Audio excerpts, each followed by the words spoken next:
শীতের এক কুয়াশা ভেজা সকালে জঙ্গলটা ছিল একেবারে চুপচাপ।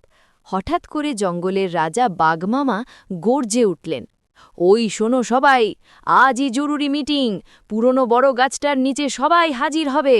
এই কথা শুনেই জঙ্গলের পশুদের মধ্যে শুরু হয়ে গেল ফিসফাস। সবাই জানে বাঘমামার মিটিং মানেই কিছু একটা গণ্ডগোল হবেই। সবচেয়ে আগে হাজির হলো বান্দর চ্যাপ্টা, হাতে একটা কলা, মাথায় শীতের টুপি, গাছের ডালে ঝুলে এসে বলল, বাঘমামা আজ আবার কি ফট্টাফট। এই কথা শুনেই জঙ্গল জুড়ে হেসে লুটোপুটি। বাঘমামা বিরক্ত চোখে তাকালেও কিছু বললেন না। এরপর ধীরে ধীরে এলো শিয়াল। সে চোখ টিপে বলল, মামা মিটিং যদি লম্বা হয় একটু চা নাস্তার ব্যবস্থা করলে মন্দ হয় না। বাঘমামা গম্ভীর গলায় বললেন, এটা চা দোকান না, এটা জঙ্গলের মিটিং। এদিকে হাতিমামা আসতে দেরি করল।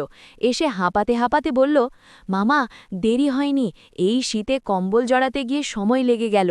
হাতির বিশাল কম্বল দেখে সবাই আবার হেসে উঠল। সবাই শান্ত হলে বাঘমামা গম্ভীর স্বরে বললেন, শোনো সবাই, এই শীতে জঙ্গলে কম্বল চুরি বেড়ে গেছে, যে চুরি করবে তার কঠিন শাস্তি হবে। এই কথা শুনে বান্দর চেপটা চুপ করে গেল, কারণ গত রাতেই সে হরিণের কম্বল টেনে নিয়ে খেলতে গিয়ে ছিঁড়ে ফেলেছিল। কিছুক্ষণ নীরবতার পর শিয়াল বলল, মামা শাস্তির বদলে একটা ভালো ব্যবস্থা নেই না, সবাই মিলে এক জায়গায় আগুন জ্বালিয়ে বসব। সবাই একসাথে রাজি হয়ে গেল। বাঘমামাও হেসে বললেন, ঠিক আছে, আজ থেকে জঙ্গলে সবাই মিলে শীত কাটাবো। সেই রাতে বড় গাছের নিচে আগুন জ্বলল। বান্দর দুষ্টুমি করল, হাতি গরম ভাপ নিল, শিয়াল গান গাইল, আর বাঘমামা মনে মনে ভাবলেন, এমন ফটাফট মিটিং শীতে আর কয়েকটা হলে মন্দ হয় না।